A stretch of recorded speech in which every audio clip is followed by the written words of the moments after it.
Yes, it is. Are y'all excited? I'm excited. It's Saturday. Like, I have not seen y'all in one whole week. It has been 7 whole days since I have seen y'all. Like, OMG, I missed y'all. I hope everyone had an awesome week. And if you didn't, you encountered some highs and some lows. It's okay. We're going to still thank God that we are in the land of the living, no matter what we've been through. Hi, great big world out there. I'm just excited. We got an excellent show for you today. But before we kick the show off, I like to start off with some fun facts. And, for those of you all who know it, great. But for those of you all who don't know the fun facts I share, it's nice to learn with somebody. It really is. It's nice even learning by yourself, period. So, the fun facts today will be about the Leaning Tower of Pisa. And I found that very interesting because everyone loves to go see the Leaning Tower of Pisa. And that's all you hear people talk about. But you don't hear them go into the details of it. So, let me tell you all these details. For one, it took nearly 2 centuries to build the Leaning Tower of Pisa. It started in 1173 and it was not finished until 1372. It was interrupted by the wars and the financial issues. I guess that's why it took 2 centuries. Now, the famous lean was an accident. I didn't know that was an accident. I really didn't. I thought someone just had a bad day at work. They didn't want to start all over again. They blamed it on the materials or the person that got sick. But it was caused by a soft, unstable soil that couldn't support the tower's weight, beginning shortly after the construction started. So because the soil wasn't right, the foundation wasn't right, it caused it to lean. Engineers saved the Leaning Tower of Pisa from falling by using techniques called soil extraction, which involved carefully removing soil from the side that the tower was leaning away from. So they had to take side from the other side of the Leaning Tower of Pisa just to put it on this side so it can lean. They had to do monitoring, soil extraction, use counterweights, ensure it was stable, and reduce the tilt because it was leaning more than that. Now, after all of this had taken place, right, the inventors were successful stabilizing the tower so it can withstand earthquakes and remain stable for another 300 years. So you got this nice building that was leaning on accident and it's able to withstand earthquakes. Like, wow, that's amazing. Like, that's just the history behind it. The fact that it took 2 centuries to almost build is magnificent. I'm loving it. Now, with a building that big, you would think it'd take a long time to visit. Absolutely not. So, the visit takes about 30 minutes. You have to climb 251 steps. Let me stop right there. When I get to step 5, I'm taking a break. So, it's going to be about 7 tours or 17 tours before I get to step 251. But it's a narrow staircase. So it's narrow and you got people coming up and going down. You got people that can run up. You got people that can walk up. I'm going to be the one walking. Now, as I was looking, I did not see a banister where you could hold on. I was looking for that. Now, due to the lean and the inclined stairs, some people feel dizzy or even drunk. Can you imagine? Like, wow, 251 stairs. I got to do all this in 30 minutes. And the tower is leaning. And the staircase is narrow. Ooh, it's a lot going on. It's a lot. It's so much. So I hope y'all got something out of that. I know I did. So now when I go and I visit the Leaning Tower of Pisa, I'm going to be excited because I know some of the history behind it. That is captivating to me. Yes, we're still in the month of September and we are still celebrating all September birthdays. So if you're celebrating a birthday this month, happy birthday to you. Stay safe. Get birthday cake wasted. Again, I love buttercream. So if you're thinking about me, you close by, you can bring me a slice. I'm not going to turn it down. Not at all. So got a couple announcements and then we're going to jump into this amazing show. So, yes, we just finished the deadline, September 15th. It ended, and that was the corporation deadline. So, corporations, if you did not get in by September 15th, you are considered late, but you can still file your 1120, 1120S, 1065, etc. Get with your accountant, your tax preparer to get those in. Now, excluding today, this is our other deadline for individuals. If you file out on Form 1040, we have exactly 25 days before the returns are due. They are due October 15th, 2025 at midnight. So if you haven't got those documents into your accountant, your preparer, please do so. As you see, time waits on nobody. I remember when I started and we had 172 days. Now we're down to 25 days. So it's important that you get with your accountant, your preparer to get your taxes done. Got some special announcements going out to the tax preparers, the tax warriors, and tax firms. That includes myself. Yes, we worked endlessly. We worked hard for those last minute taxpayers. We got the tax returns done. We got them completed, submitted with integrity, and they were done accurately. So my hat is off to all of us who stayed up, who worked, who didn't complain, who went in this for the reason of getting it done and helping our clients be more accountable in what it is that we're doing to help them. So, yes. Now, although we passed and had a successful corporation deadline, we still got a few more deadlines, which of course is October 15th and then October 31st. Our third quarter 941s are due. So if you have a payroll going, your third quarter 941s are due to the federal and state entities. And of course, estimated tax payments. And then as the year starts to continue to move away from us, we'll be getting ready for not only the fourth quarter, but those W-2s and 1099s and getting those sent out. So tax preparers, tax warriors, accounting firms, like we did it. We did it. My hat, I tilt my hat to you. I ain't got one on, so I'll tilt my hair to you. It's light at the end of the tunnel. Small wins count just as well as big wins. So we got past that. Let's get past this other hump, which is our 1015 deadline. We got this. We're going to keep our heads up. Let's go. Let's go. So if you're watching, if you're tuning in, please like, love, share, comment on the content. It is free information.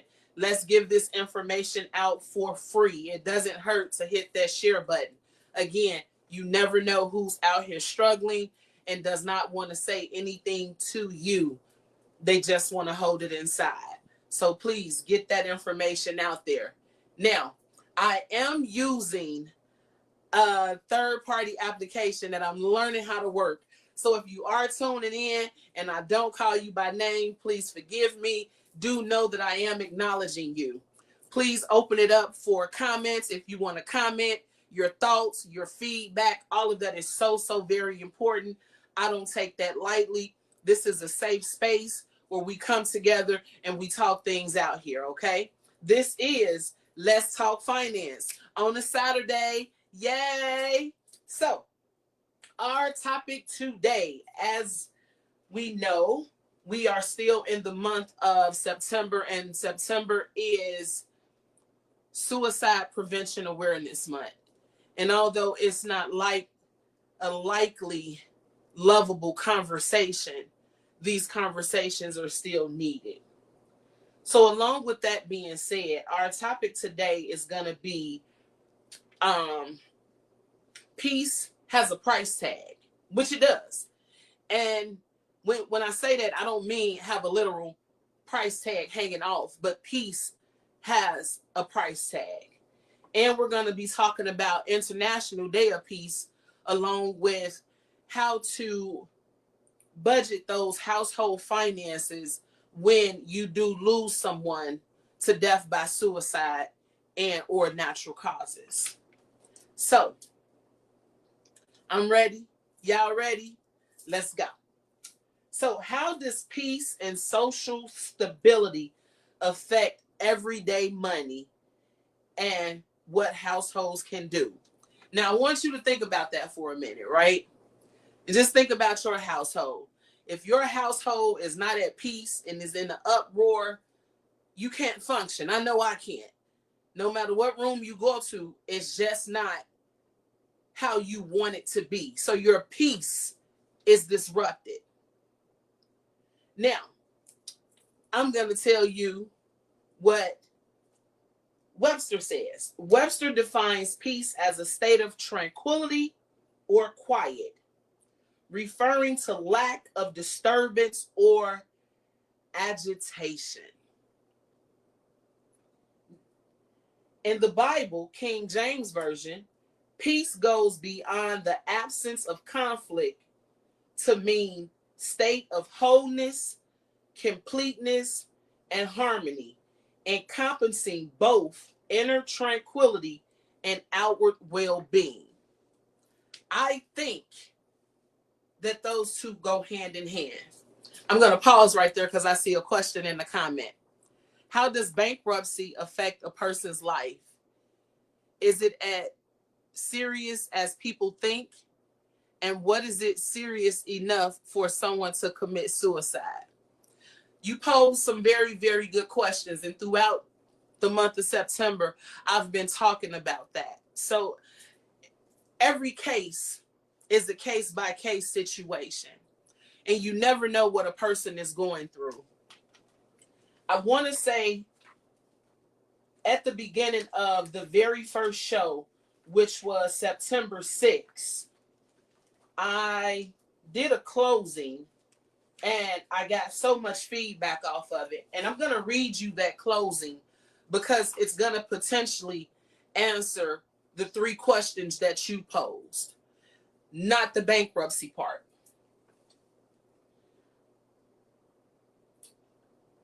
Some believe walking away requires no effort, yet staying, fighting, holding on can feel like a braver choice. But what happens when you stayed, you fought, you've poured every piece of yourself into the struggle, and still no light appears at the end of the tunnel? The decision to walk away isn't always easy. It's heavy, it's painful, and believe it or not, it's made with love from the heart that is divided between friends, family, and loved ones. In that moment, the choice to walk away is not weakness, it's power. It's the quiet strength of reclaiming your peace, even when leaving demands more courage than staying ever did. Remember, choosing peace over pain can be the hardest fight of all. So just think about that. The person that's going through whatever it is that they're going through, they're dealing with something. They may have reached out and they may have got the door slammed. There may have been judgment. There may have been lack thereof feedback and energy to assist that person. So when all else fails, they just give up.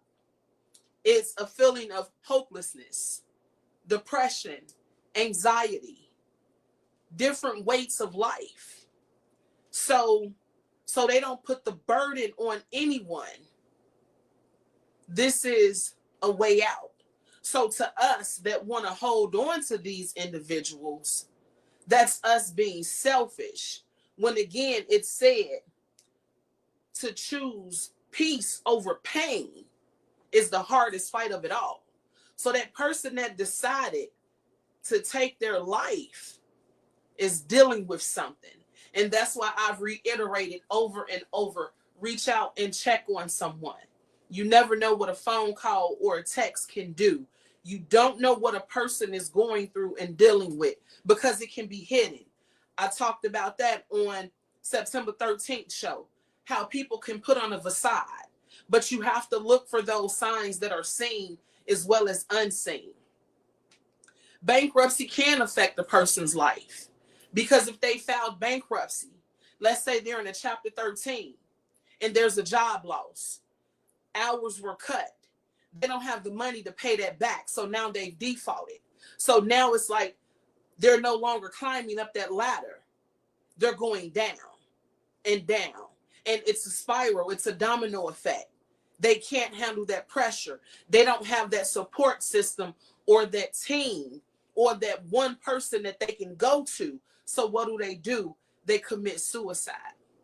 I encourage you to go back and listen to September 6th and September 13th shows, and it'll elaborate more on your question. I hope I did answer your question that gave a little bit more clarity to what it was that you were asking.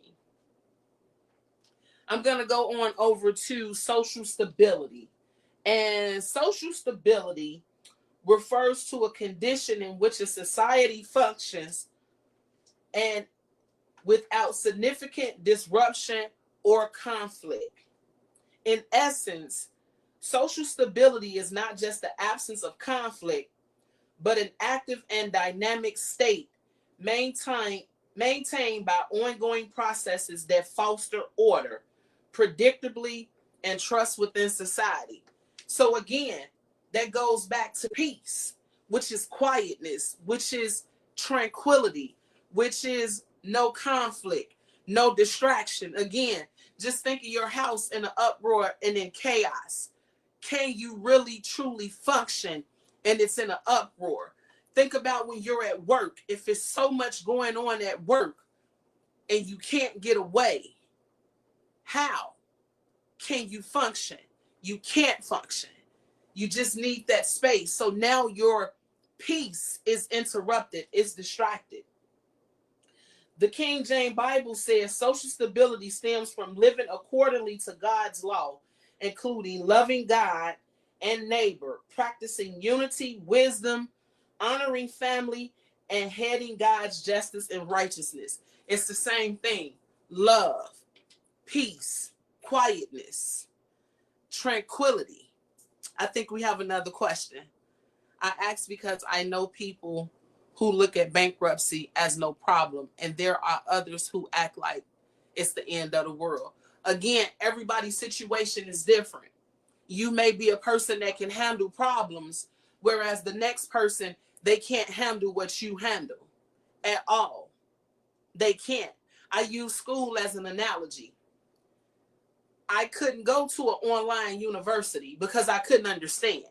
I need to sit in a classroom and raise my hand, and I needed the teacher to look at me and talk to me and explain it. Whereas you can go online and it's not a problem for you, but for me it's a problem because I don't understand it the way that you understand it. You may be the type of person that can sit anywhere in the classroom and the teacher does not have to look at you. Whereas with me, I need to be in the front row so I can understand. So yeah, it can be the end of the world depending on that individual. And again, that's going to stem back to that support system. Who can they talk to? Who's available? Who's checking in on them? Have you checked in on someone that you haven't checked in on in a while? Now, when those two concepts are compared, it's clear that peace and social stability go hand in hand. Without peace, there can be no lasting stability. And without stability, peace cannot be fully sustained. Both work together to create a foundation where individuals and communities can prosper, which is true. You don't want to move to a community and there's no peace. You want peace wherever you go. So it's things you look for when you're moving into a community. Now, I know what you're saying, Shavonna. You done read so much. I get it. But how does that go with finances, mental health, and suicide?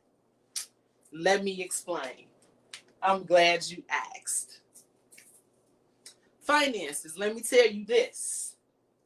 Financial stress disrupts peace and undermines stability, creating instability at both personal and community level. Think about it. Let me tell you about me. Financial stress. I was at the time, my first job, I was staying at home with my mom. And at the time, minimum wage was $4.15. And the job closed and I lost my job. I think I cried for about 3 weeks because I didn't have my finances. I couldn't go outside with my friends. I couldn't go, and when lunchtime came, I couldn't go to the lunchroom and buy special cookies and cakes because I didn't have the money for it no more. At the time, did I understand that this was a financial stress? No, I just knew that I no longer had the money, that I couldn't afford to do what I wanted to do. But because I had a mother, and at the time my grandmother was there, I was given money to go to the cafeteria again. I couldn't get what I wanted, but I was able to go without being teased.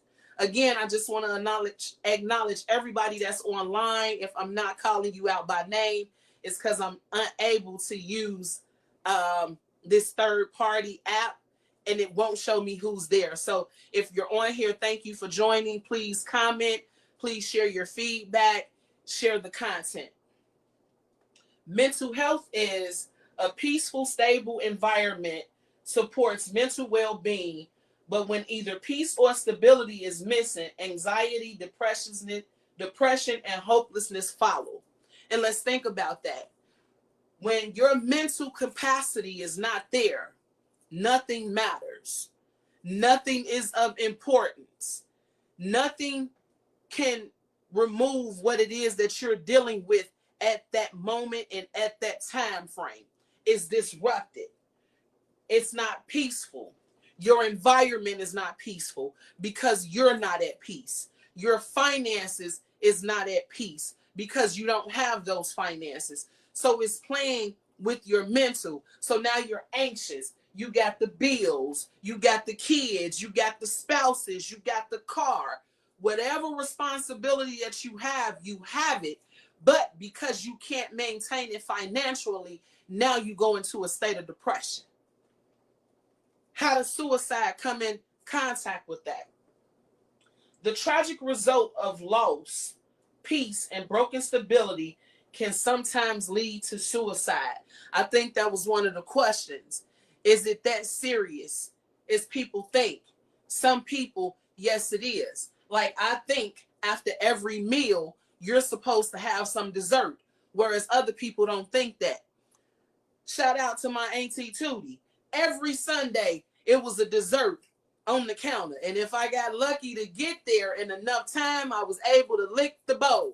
So yes, it matters. Dessert still matters to me today. If I don't have no dessert after my food, it's a problem. It is a problem. So yes, to whomever had asked that question. True to call categories, all causes that lead to suicide. Absolutely. That's an excellent comment. Yes. By addressing finances and mental health together, we help rebuild both peace and social stability, offering people the hope and strength they need to keep going. And sometimes that's all a person needs. And it's best to have that. People say work-life balance. I want to say it's best to have that life that you could go to that could pass anything. So what I do is when I'm feeling overwhelmed and I don't want to cry or I'm tired of crying, I go to comedy. Comedy is my outlet. Cat Williams, that's the first person I'm going to. Every stand-up he has done, I think I know verbatim, word for word, because I've watched it just that many times. That is my favorite comedian. I'm definitely going to Cat Williams. After that, it's going to be Sanford and Son, Andy Griffin, or I'm going to music. I'm a big music person. We grew up on music. We grew up on hymns and motivational words and singing in the choir. So I revert to that so I don't end up in that state of depression. Now, here is how peace is divided in the home when it's affected death by suicide. Some have lower insurance premiums. Sometimes the lowest price isn't always the best option. And when we shopping around for insurance, we're trying to get something for what we're dealing with at that moment. When you get it, and if you don't read the fine print, if you do not read that fine print, everything that you're hoping to get from this insurance may not be there. So that insurance may not be best for you. When you're searching for insurance, get about 15 to 20 quotes. Don't just stop at 2 to 3 quotes because everybody's saying the same thing. They're reading the same script. Talk to someone. If you get that one individual that's very talkative and don't want to get off the phone, that means they are there to help you. They have time to answer all your questions, and they are not going to sugarcoat anything with you. They're going to cross every T and dot every I. That's the customer service representative you want. Be mindful of policy adjustments. Prices could increase. Stuff could get taken away. Prime example, I have a business insurance. Before, cyber security was included with my business insurance. Guess what? As of October, it's no longer included. If I want it, I have to pay extra for it. And it's like, wow, okay, you got to be mindful of that. Try to bundle and save. You know, Progressive does it. I think that's Liberty with Doug, the emu. I want an emu, y'all. I love emus. They so cute. But no, you want to try to bundle because you save more when you bundle. So you got home, car, life. If you have a business, include that with the business as well. Now, there's risks that come with that. Injuries, illnesses, separation, or death. And what do I mean by that? I mean that some insurances won't take you depending on your illnesses or depending where you at health-wise. The risk of losing someone, whether it's separation from a marriage, separation from your girlfriend. A lot of people can't handle that. That's a stress. You have people that separate from their children, people that separate from their siblings and their families. A lot of people can't deal with that emotional stress, and it takes a toll on them. So what does that bring? Anxiety and depression. Loss of income and unexpected events. Absolutely. Anxiety, depression. Because the bills are still going to come whether you have a job or not. There's no company out here that's going to say, you know what? Call us back when you get a job. We won't report it to the credit bureaus. We're going to keep you in good standing. If you know a company out there that's doing that, let me know because I want to do business with them. Absolutely, I do. But it's all about business, supply and demand. So the bills are going to still keep coming regardless. We have a comment and it says, I just consolidated and canceled my credit cards through the company. They offered me $33 per month till paid off. Then I can reapply. No more stress. Absolutely. So you have some companies that will work with you. You have some that will. And be grateful that you're in a place where you can spend that $33 a month. Now let's talk about the person that got those bills and they can't even afford that $33. Can you imagine their mindset? It's something totally different. Now, your purchasing power changes. You can no longer purchase what you used to purchase. So say you were a shopper, you love going to Macy's. Now you can't go to Macy's no more. You may have to go to Walmart. Not that Walmart is bad, but you may have to bring it down a notch. You can't go that anymore. You may used to buy top-notch purses. Now you got to come down because it's uncertain now. You have to plan for long term. And although it sounds easy, it's not as easy as it sounds, because you have to discipline yourself to sit down and you have to plan.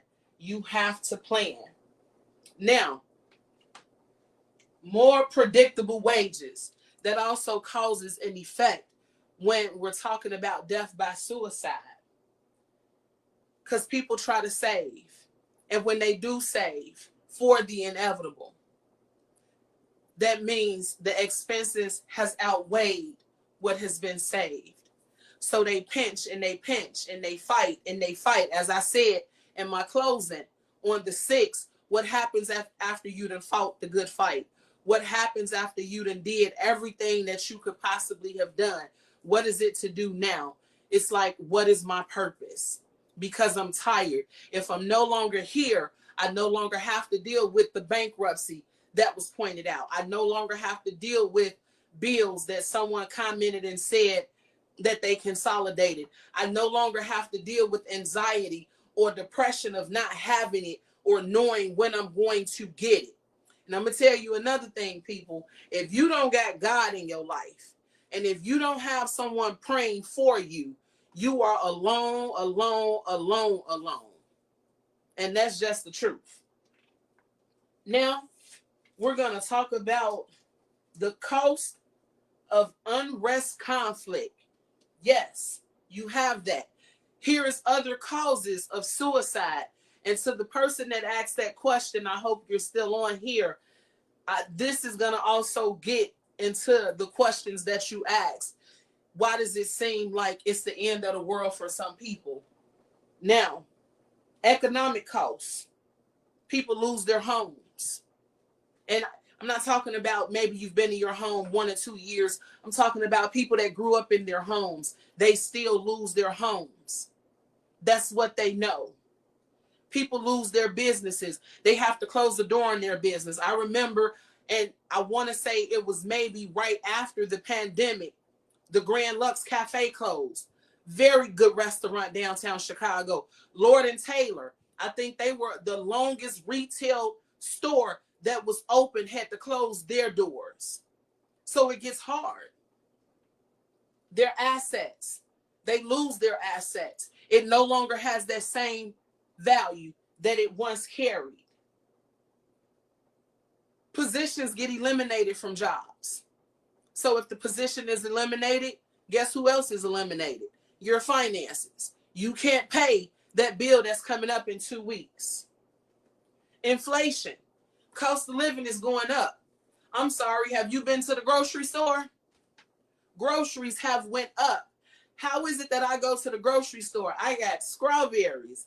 I have grapes. I have avocados. I have tomatoes. I have cabbage. And maybe 7 other items from the produce section. Why was my bill $113? And everything was on sale. So everything is going up. So when you can't afford it, anxiety and depression set in. Fuel has went up. I remember people saying that fuel used to be $1 something a gallon, maybe $2. Now people are saying that it's $5 or more. That's a lot of money. I learned in church Sunday, and I forgot the country that my pastor said, but gas, a gallon is $35. Baby, when I tell you these feet will be moving, they'll be moving.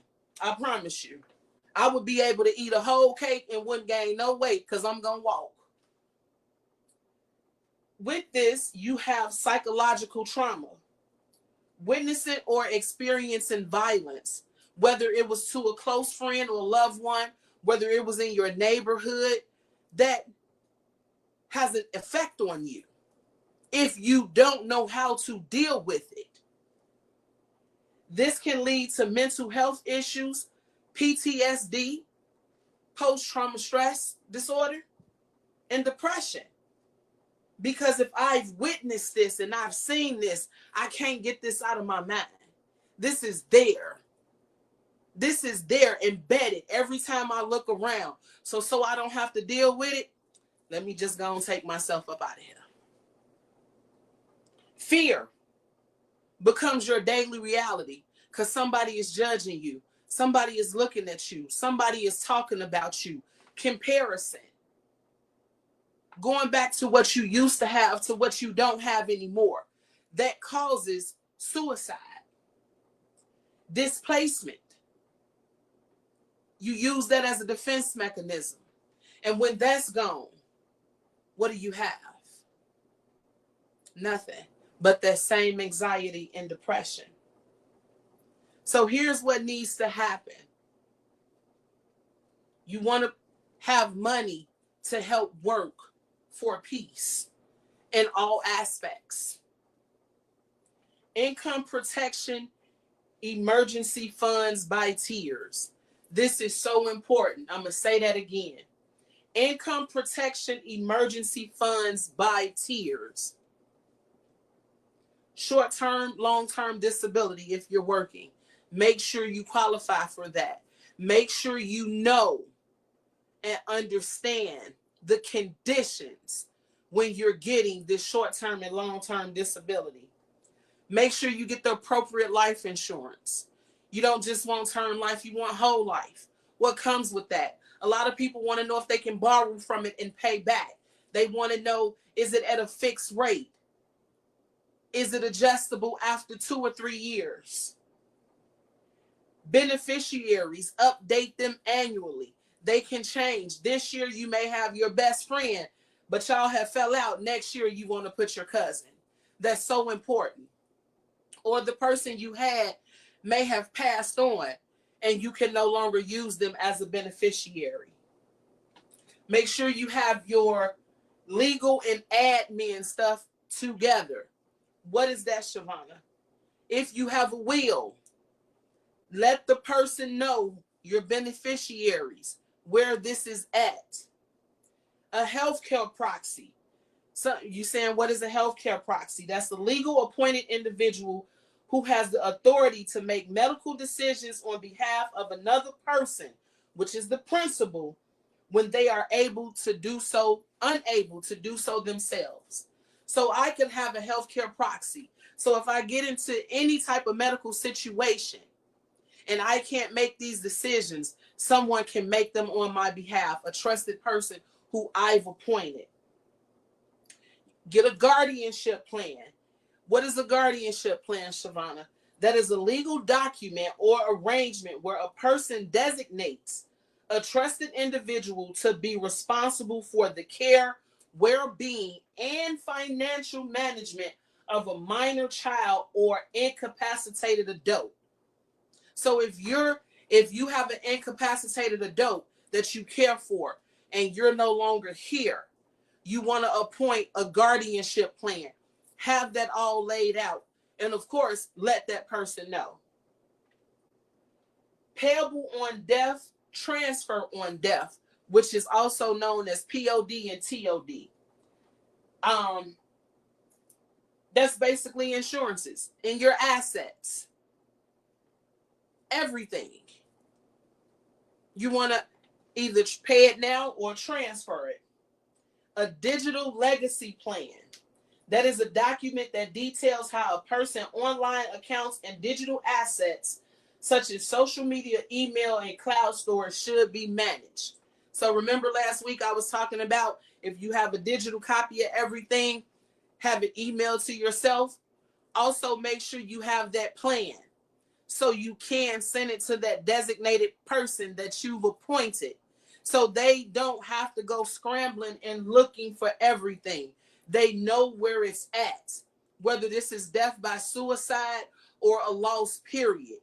you're already grieving. You don't want to be sitting here looking and assuming where this or where that is at. We have community nest. That we do have, which is good. And with community nest, that's a person at the bank that you trust.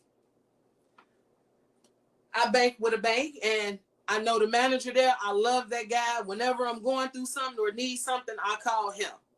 Hey, Anointed the County. That's what he called me. He don't call me Shavonna. He don't call me nothing else but Anointed the County. He know me. Now, when he see me, he called me colorful because of my hair. Who is your contact person? Leave a lasting impression if that's the person you want to deal with. You have a faith community safety nest.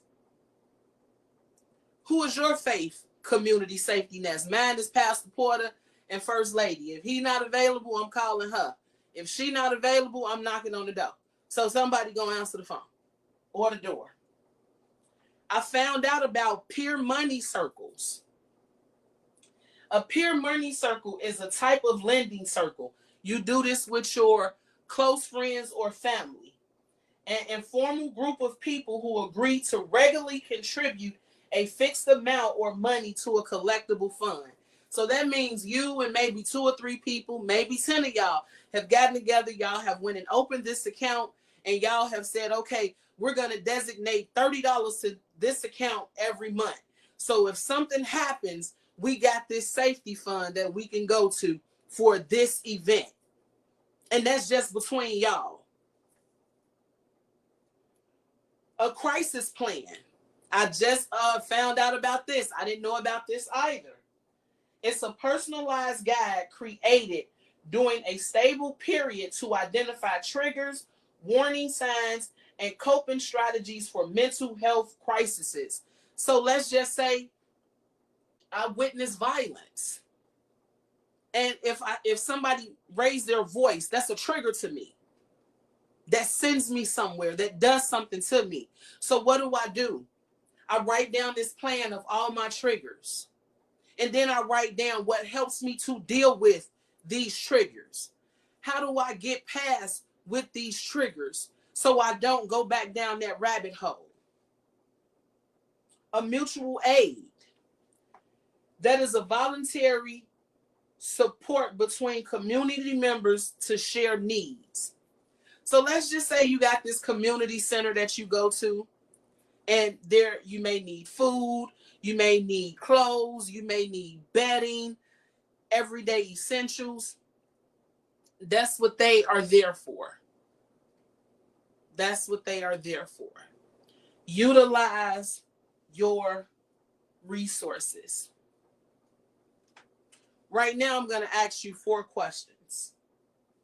Not so much as questions, I'm sorry, but these are conversations that our community, and what I mean by our community, the Black, brown, and indigenous community, do not talk about. We shy away from it.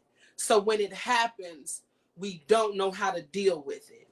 Or we put it to the back and say, I'll just deal with that later. I can't deal with it right now.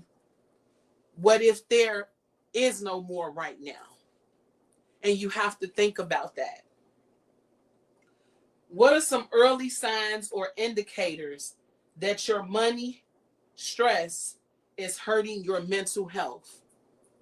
So if you're going through something, if you're dealing with something, what are some signs or indicators? How do you figure this out? So let's say you work a 40-hour-a-week job and now you're down to 30 hours. That's a sign that they're cutting hours. They're letting you know that they're cutting hours. Or you're at work and you see that business is slow. You don't think you're going to be able to have this 40-hour week that you financially plan for. What do you do to help your mental health? What do you do? I've learned and I'm learning to trust God more. Period. Praise and worship. That's how I deal with it. I call my best friend Pooh. That's what I call her, my Pooh. Or Shamil. And I talk to these ladies about my problems. And sometimes they may have the same problems. So we all laugh about it. We talk about it. We put a plan in action. We help each other. We encourage each other. We check on each other. We support each other. We love each other. So that's what helps me. Next, is there a reason you do not want to use the resources provided by your community or state? I found out that a lot of people don't like using what's in their community is because they know people in the community and they don't want to be talked about. They don't want to be judged. Or they don't want the state resources because they feel like the state doesn't have the capacity to help them and treat them fairly. They want to be treated like royalty versus just, here is what I have, here is what I'm going to help you with. They don't want that. That's what I found out. Now, if you know something different, please put it in the comments. Let's address it. Again, we're helping anyone and everyone because we don't know who's struggling. We don't know who needs to hear this. The third question, who can act right now as an executor or spouse or next of kin that requires your legal counsel?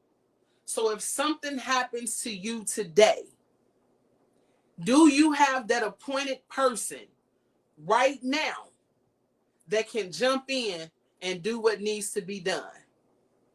Do you have that person? Absolutely. I got two people because I know my wife gonna need some help. I know she didn't already said it. I told her, babe, if anything happened, this is what you gonna have to do. And first thing she asked me, now me and my friends got a code name. I can't call Lucky or Frankie. That was the very first question she asked me. It's like, wait a minute, but we married. I want to call Lucky or Frankie. So I just left it at that. We have a comment. My hours been reduced for 2 weeks. I adjust and budget from this and take away something I want during the 2 weeks. That is excellent. You adjusted. You budgeted it. Some people need to get in the habit of doing that. I learned how to do that during overtime. When I was working in corporate America and I got overtime, I would take all the overtime money and I would put it up and just live off my 40 hours a week. Because when it come a time that there was no work, I'll be okay. And guess what? That time came when it wasn't no work. I've been off over a year. Yes. Are there some struggles? Absolutely. Are there some financial challenges? Absolutely. But we have to learn how to budget and say, no, I don't want it. If I don't absolutely need it, I ain't going to get it. Period. Next, how do you budget when energy is limited and your income isn't adding up? Shavana, what do you mean? How do you budget for this? How do you plan for this? Your energy isn't there. The money that you getting in ain't adding up. The bills is outweighing all the stuff that's coming in. You picking up a side hustle. It's still not adding up because now you tired. So on top of you being tired, you being agitated, you don't have.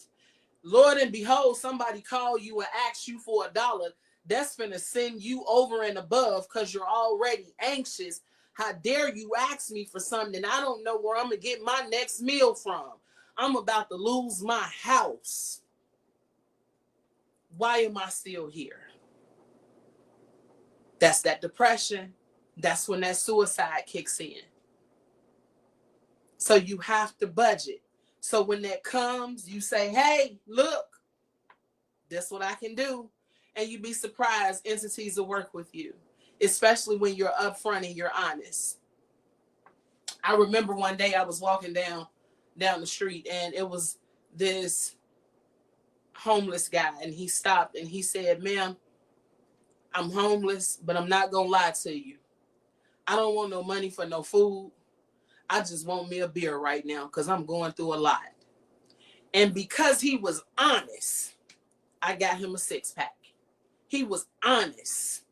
It took a lot to say, I don't want no food. I already know you're going through a lot because you're homeless. But you could come out and tell a stranger, I'm homeless and I'm going through something. I just want a beer. You gotta respect the honestiness. You have to.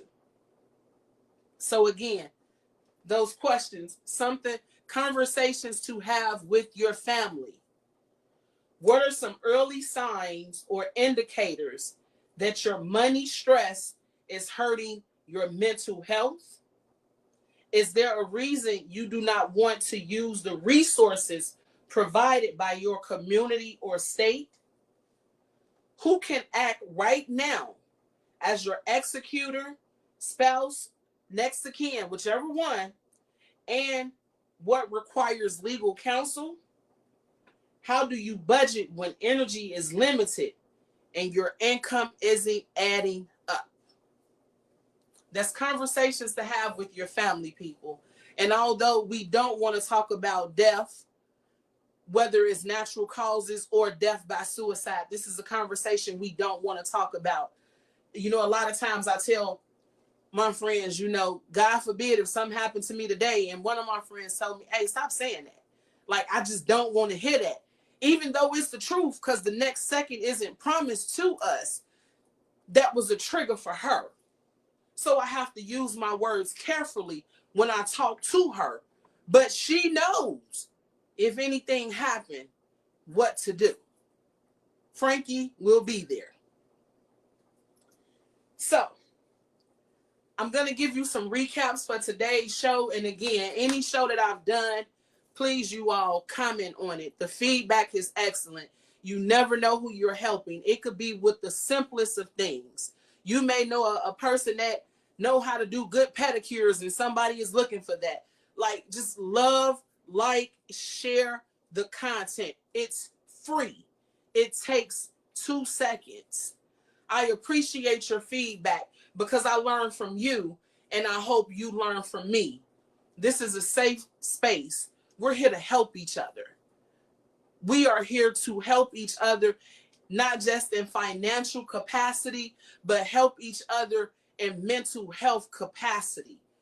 We look at everything from an octagon's perspective. And if you know me, you know that is one of my sayings. I like to look at things from an octagon's perspective. This is what separates me from any other accounting firm. I deal with it all. I care about you as an individual. Again, I have relationships with my clients. I know my clients individually. They're my family. So my takeaways for you today is, if you're going through something, if that anxiety and depression is weighing heavy on you, you could always text the crisis hotline 988, or you could contact Anointed Accounting. And you say, why would I contact an accounting firm? Listen, people, when I tell you I have an anointed network of individuals that you can work with, and they have been on my show. Go back and look at any show that I had in April, May, and June, especially May and June, when we talked about mental health awareness and when we talked about Alzheimer's and brain awareness. And now we're in Suicide Prevention Awareness Month. I have an excellent network of people that will look at you as a person that actually wants to help you, because they have in turn told me it's not even their show. They're not the driver. They're the passenger. They're going to move when you move. So that's why I say you can reach out to Anointed County. Having peace when you're standing in the storm. It's hard to do. I know. I'm a living witness. It's hard to do. And I hate to call somebody and they tell me that and then tell me to pray. At that moment, I don't even want to hear that. But it works. Peace, be still. So while you're in that storm, try to create some peace when it seems hard. Financial planning. That's going to be another important one. Planning for crises. Planning for the future. Planning for unexpected events. So listen, people. I know I've said a lot to you all. I know I've been reading a lot of information to you all because it's important. And I could memorize all of this, but I like to take the facts that I'm getting from these sites and read them to you word for word, because I don't just sit and make up stuff. I go to the source. And when I go to the source, I call. So this research is very important for me to know, but it's important for me to share with you because I want you to know. So listen, conversations about suicide are very delicate, but they are necessary. Losing someone this way carries a heavy weight that touches every part of life, our hearts, our minds, and even our finances. In some cases, insurance, medical bills, or unfinished financial matters can create unexpected burdens. In other ways, the loss may change how we see money and priorities, reminding us to live with more intention. Being unaware or unprepared only makes the road to healing harder, both emotionally and financially. The journey bouncing back is never simple, but awareness, compassion, and preparation can ease the weight and help support one another through the pain. So earlier this week, I think I said, check on somebody. Check in. How are you today? I think that was one of my posts with a funny GIF. Good morning. How are you? And some people may have bypassed it. Some may have commented. But sometimes you never know what you do to and for a person. I had a long time constituent reach out to me and say, hey, you know, I saw your business page. Didn't even know he was following it. Didn't even know he knew I had a business page. And he said, yo, I like the little character you put with the big eyes. He was like, man, my morning was going jacked up, but man, I like that. I'm doing okay. How you doing? I'm doing just fine. You have a good day, because I'm talking to the IRS. But just to know that I was able to help one somebody, I was okay with that. So again, love, like, comment, and share the content. Next week, Laura's willing. And you know, every show is an amazing show. So next week, this is what we got coming up. Sunday is International Day of Peace. So that means tomorrow, the beginning of the show, I talked about peace and stability, which is quietness and tranquility. You surround yourself with peace. I heard a comic say, I'm putting you on the block list if you disturb my peace. That means you can't even call me, because I'm not allowing you to disturb my peace. September, we're still lifting up suicide prevention awareness because conversations save lives. Monday the 22nd is the first day of fall. I'm getting excited because that means it's almost this hot weather finna be gone as of October. Anything over 60 degrees, anything over 50 degrees bothers me. But our topics for next week, some for you to think about, is open conversations as we reflect on finances, raising awareness in mental health and suicide prevention, being intentional, and being prepared. Safety nets and resources. Again, I'm using this new platform, so if I could not call your name, I apologize, but I want to thank you all who have tuned in and listened. I want everyone out here to please have an awesome Saturday. Check in on somebody. Make that phone call. You know, I talk about my best friends a lot, but another person I call and get on their nerves is my sister Benita. I call her bald head, but that's my sanity. That's my peace of mind. And when I'm going through, I can call and just say her name. Nothing has to be said, but because she knows me, she's there.